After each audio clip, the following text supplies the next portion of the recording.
Hi, my name is Rob McKinney. I'm a criminal defense attorney in Nashville, Tennessee. If you're watching this video, you probably want some information on how to get a bond reduced for a loved one. In Tennessee, everybody is entitled to a bail bond except in a capital or death penalty case. Sometimes the court sets the bond too high by either a judicial officer or magistrate or the court itself on a direct indictment.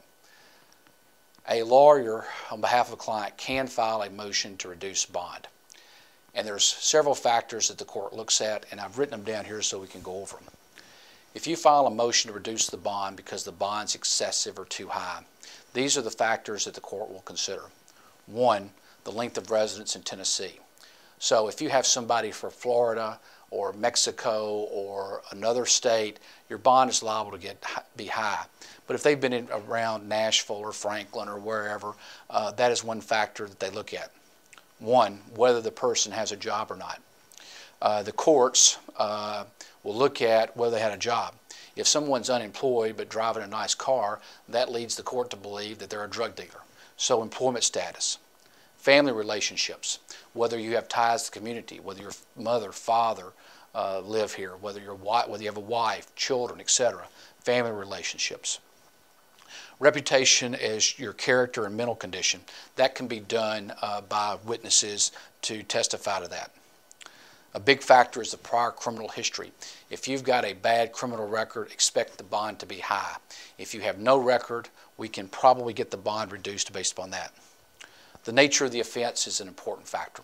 All felonies in Tennessee are graded by severity. A is the worst or the most punishment, and E is the worst, depending on what the nature of the offense is. For example, a DUI is going to have a lower bond than a first-degree murder case. The risk of danger to the community, that is a big factor. If you're out there shooting people, doing bad things, the court is going to consider that you're a risk of danger to the community and you should not be released. Community members who vouch for your reliability. I think it's always important to have your family or your boss or someone testify. My rule is I never let my client testify as to at the bond hearing because I don't want to give the DA the chance for them to cross-examine them. There is also another factor that's not on here.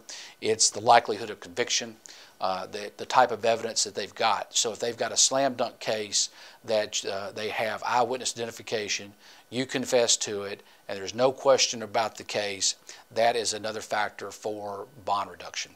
So when you file a motion for bond reduction, you should try to fill out as much of these factors as possible. If you have any question about having a bond reduced or motions to file a bond reduction, please call us 615-259-9009 or visit our website at McKinneyLawFirm.com. Thank you.